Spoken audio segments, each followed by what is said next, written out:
Hello friends, അസ്സലാമലൈക്കും. Welcome back Andes kitchen. എല്ലാവരും സുഖമായിട്ടിരിക്കണോ? ഈ ചാനൽ നിങ്ങൾ സബ്സ്ക്രൈബ് ചെയ്യുക, ലൈക്ക് ചെയ്യുക, ഷെയറും ചെയ്യുക. വീഡിയോ സ്കിപ്പ് ആവാതെ കാണണേ. ഞാൻ ഇന്നിവിടെ ഉണ്ടാക്കാൻ പോകുന്നത് ഒരു പുളിക്കറിയാണ്. ബിരിയാണിക്ക്, ഇറച്ചിച്ചോറിന്, നെയ്ച്ചോറിന്, സാദാ ചോറിന്, ഏത് ലഞ്ചിൻ്റെ കൂടെ സൈഡ് ഡിഷായിട്ട് ഉപയോഗിക്കാവുന്നതാണ് പുളിക്കറി. ഈ പുളിക്കറി കൊച്ചി, എറണാകുളം എന്നിവിടങ്ങളിലാണ് അധികം ഉണ്ടാക്കുന്നത്. എങ്കിൽ വീഡിയോയിലേക്ക് പോകാം. ആദ്യം തന്നെ 1/2 കിലോ കോൽപ്പുളി വെള്ളത്തിലിട്ട് കുതിർക്കാൻ വെക്കാം. സ്റ്റൗ കത്തിച്ച് ഒരു കുണ്ടുള്ള പാൻ വെച്ച് കുറച്ച് വെളിച്ചെണ്ണ ഒഴിക്കാം. ചൂടായ എണ്ണയിലേക്ക് 1/4 ടീസ്പൂൺ ഉലുവ ഇട്ട് കൊടുക്കാം. 1.5 ടീസ്പൂൺ കടുകും ഇട്ട് കൊടുക്കാം. എല്ലാം പെട്ടെന്ന് ഇട്ട് കൊടുക്കണം കേട്ടോ. കടുക് പൊട്ടിക്കഴിഞ്ഞാൽ ഉണക്കമുളക് ഒരു 8 എണ്ണം കീറിയത് ഇട്ട് കൊടുക്കാം.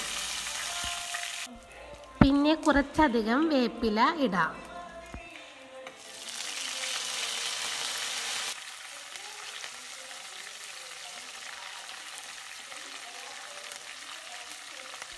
ഇനി 20ഓളം വെളുത്തുള്ളി അരിഞ്ഞത് ചേർത്ത് കൊടുക്കാം.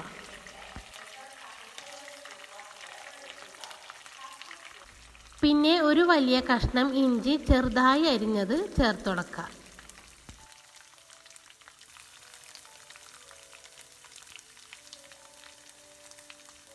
ഇനി പച്ചമുളക് അധികം വേണം കേട്ടോ. 12 പച്ചമുളക് കീറിയത് ഇട്ട് കൊടുത്ത് എല്ലാം ഒന്ന് ഇളക്കി കൊടുക്കാം. എല്ലാം ഒന്ന് മൂത്ത് വരണേ.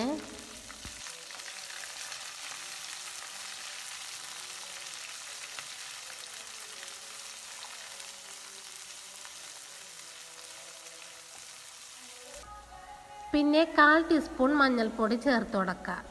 അതിനോടൊപ്പം തന്നെ 2 ടീസ്പൂൺ മുളക് പൊടിയും ചേർത്ത് ഒന്ന് വറുത്തെടുക്കുക.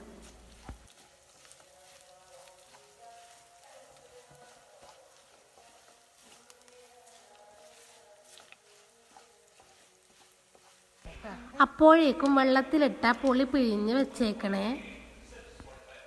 പുളി പിഴിഞ്ഞ് ഇതിലേക്ക് ഒഴിച്ചു കൊടുക്കാം.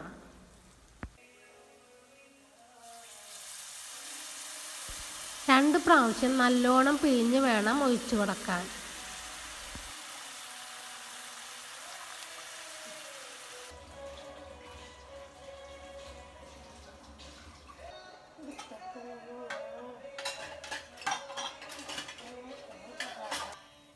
എല്ലാം കൂടി നല്ലോണം തിളച്ച് കഴിഞ്ഞാൽ 1/4 ടീസ്പൂൺ ഉപ്പ് ചേർക്കാം.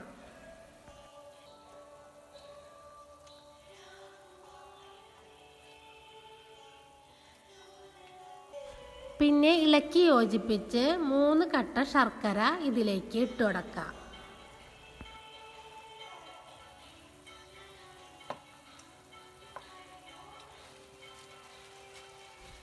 പിന്നെ പാകത്തിന് വറ്റിച്ചെടുക്കണേ. വറ്റിച്ചെടുത്താൽ അടിപൊളി ടേസ്റ്റുള്ള പുളിക്കറി തയ്യാറായി. ചോറിന് ഇത് മാത്രം മതി, വേറെ കറിയൊന്നും വേണ്ട കേട്ടോ. നിങ്ങൾ ഉണ്ടാക്കി നോക്കി കമന്റ് ചെയ്യണേ. ഇത് ഒരു 3 മാസത്തോളം കേടുവരാതെ ഇരിക്കും.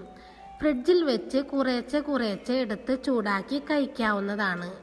അല്ലെങ്കിൽ എന്നും അടുപ്പത്ത് കത്തിച്ച് തിളപ്പിച്ചാലും മതി, ഒരു കേടും വരില്ല കേട്ടോ. അടുത്ത വീഡിയോ ആയിട്ട് മറ്റൊരു ദിവസം വരാം. Thank you friends. അസ്സലാമു അലൈക്കും.